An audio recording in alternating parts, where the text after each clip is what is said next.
So I'll roll the winner of someone. So they have to roll all those guys first. How did you do last year? I won.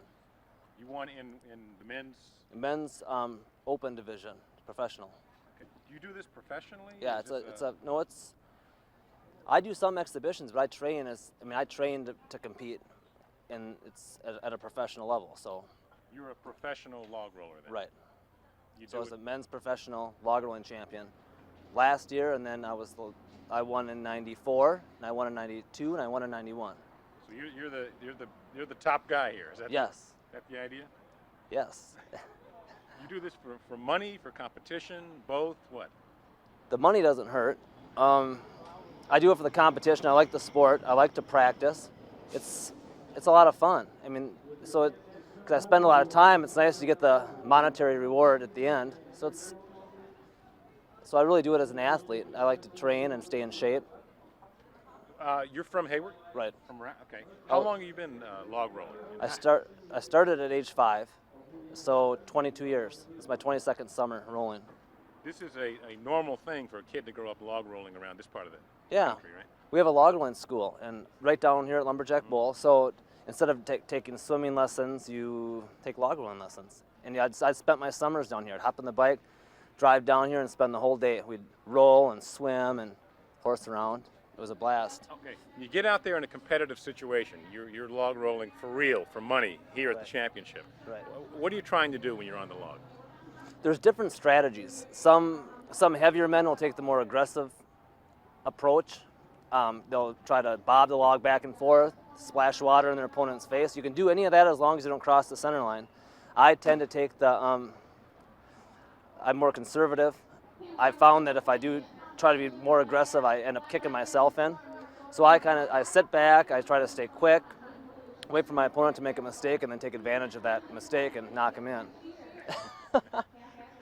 How hard is it to stay on this thing? I mean, it must be second nature to you, huh? It's difficult. You see people who try to learn, especially at an older age, even in their teens, trying to learn after they've already hit puberty. It's difficult because it involves such quickness and balance that it's easier to learn when you're a small child. I haven't seen anyone who started actually later in life and has progressed to a polished log roller. You mentioned quickness and balance. Tell me what athletic skills make you a good log roller? I would say you have to be quick for one. And you can work on quickness, but it's also something that you're born with, and so I think that helps. And balance is something. I mean, you can work on your balance also, and you also have to be in shape. That's something that doesn't come naturally, and that's one of the things you have to work on. I've lost matches because I've rolled to the point where my legs were rubber, and when your body goes, then the concentration goes, and you're shot and you lose. So I've made it. I don't know. My goal each year is to be well enough trained where I'm not going to lose because I'm too tired. This is a sport, though. This is Yeah. just like it's a fierce sport. I mean, everyone trains, and it's a sport. I don't do it as like an exhibition. I train as a sport. I cross train, and I run hills and I run flat, and I do other things to complement log rolling. So it's a sport. This is serious business. Yeah. Some people watching it might think it's more of a gimmick or a hobby or something. Yeah, it's a sport. Very serious. I take it very seriously. How about the annual championship here? Is this sort of the highest level of competition? This is what they call the Olympics of the Forest. All the best come here. There's contests around the country, and they'll have there's one on the cross, and that's the national championships. But this is the big kahuna, the biggest one. All the best come here, yeah. Because of tradition, or is it the money, or what? Actually, it's bid on. The Lumberjack World Championships have been here for the last 37 years, but they could move. If someone had a site and a show and they could put up the money that they'd put up here to compete with it, they would actually put a bid in, and then it would be accepted by the competitors as the World Championships. So actually, this was bid on here 37 years ago, and it's stayed here ever since. And it's kind of become the home, but it could foreseeably move if someone ever came up with a contest that could compare to it. Now tell me about how you use progressively smaller logs and what that means as far as the difficulty. In log rolling, there's 4 logs. Start with the largest log is 15 inches in diameter. The next log down is 14 inches in diameter. The third log is 13, then 12 inches in diameter. They're all 12 feet long, and the time limits go respectively 2, 4, 7 minutes, and then the 4 log you go until there's a winner. Most men's matches never make it to that smallest log. They'll make it to the 3, and that's just barely out of the water. Why is that? Because of the weight of the men. That's the main reason. The women are lighter, they can move to the smaller log, but with 2 large men, the log you couldn't float a 4 log. You can barely float the 3 log. It's barely sticking out of the water, maybe about an inch. And when you get to that point, it's like they push you out on poles, they say throw your poles, time in, they blow the whistle, and the match starts, and it's just like action. Water flies. It's wild. Again, just tell me one more time. When you're out there in the log, what are you trying to do? What's your objective? Just to stay up there, or are you trying to get the other guy to? What you'll do is you're watching your opponent's feet, and you maybe will follow up their kick with a kick. So it's actually a lot of finesse footwork back and forth. So they'll maybe if your opponent's more aggressive, they'll try to torque it one way, and you could even follow up their aggression with another kick to try to keep it going and push them in.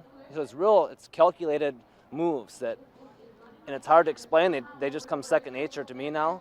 But if you watch, you can see how the way the footwork goes back and forth, and you follow like a kick, and there's different cadences you do, and you can't explain them. They're just something it's a learned manner of rolling. Well, are you trying to outlast your opponent or trying to beat him, or is it a matter of endurance? It's a matter of endurance, because you don't want to be too aggressive on a large log, because it's hard to move a big heavy log. You want to move to the smaller logs, which you can control more. And so it is a matter of endurance, but it's also a matter of being quicker than your opponent, outsmarting them. So there's a lot of different things, and you have to be thinking of them all. Being patient. One of the things is if a roller is impatient and tries to force a match, they end up putting themselves in. So you have to be patient, well-trained, calculated. There's a lot of stuff you have to think of. It's the same stuff you learn when you're an amateur and you're beginning to roll. It's the same stuff you have to go back and be thinking about in your head, about keeping your feet moving, having your small steps, and being right up on top. What sport, if there is one, would you compare it to of the more conventional sports that everybody's familiar with? What skills would be roughly the same ones you'd use?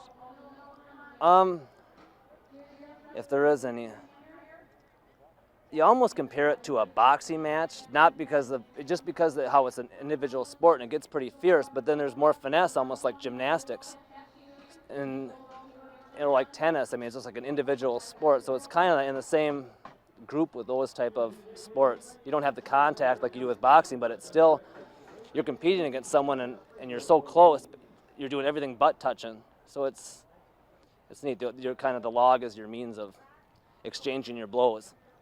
Really, yeah. And what would happen if I got on the log? I don't know.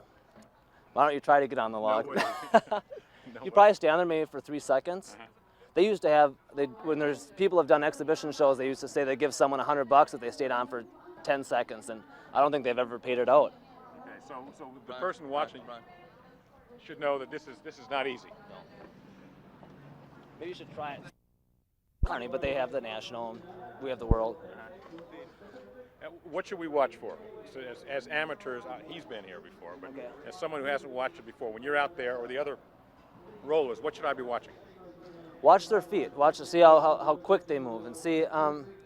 You want to be aware of the different the size of each roller. And you can kind of see who's the aggressor in the match. You'll notice how someone's going to take charge, and you can watch that aggressor, and you can see the different styles and how someone's going to maybe sit back and try to roll on the defensive. And there's so many different styles. Everyone does it differently, and no way is better than the other. So it just depends on the roller and their style of rolling.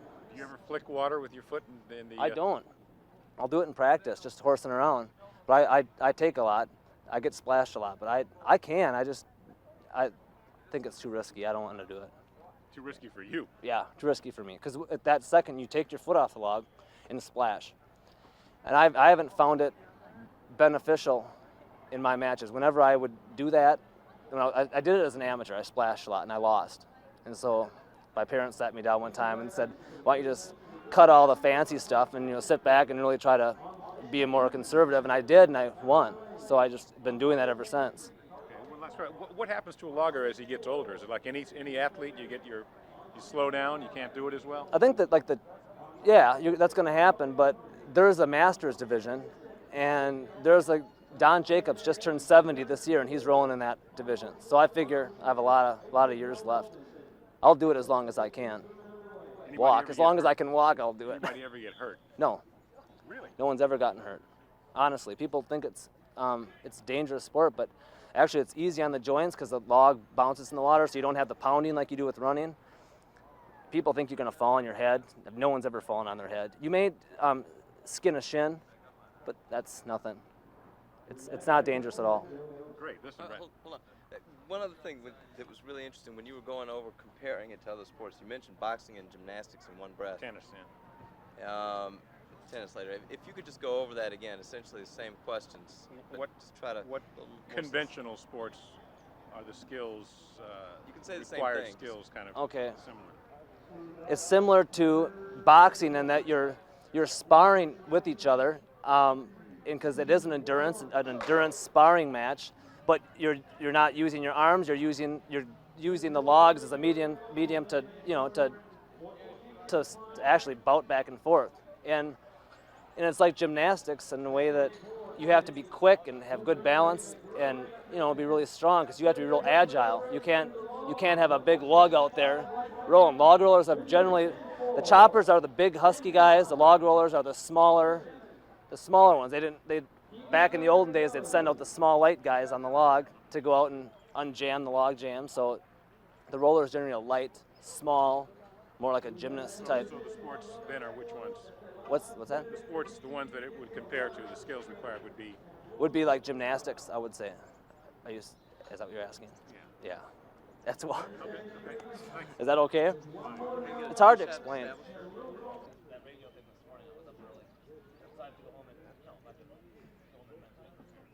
How old are you? What is it? The match is approaching. The match is approaching. You're going to play at, say, 2 o'clock. 1 o'clock, you're going to be where you can home thinking about it, or watching TV, or taking it easy? I'll watch old videotapes of me rolling, winning. I'll listen to music that pumps me up. And you want to get,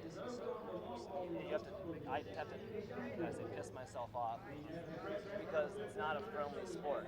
It's not a friendly sport. For me to win, I have to dislike my opponent, be pissed, really want to go after it, so to actually get psyched up. Even if you know the guy and he's a nice enough guy. Hey, you just gotta go. Okay, I'm gonna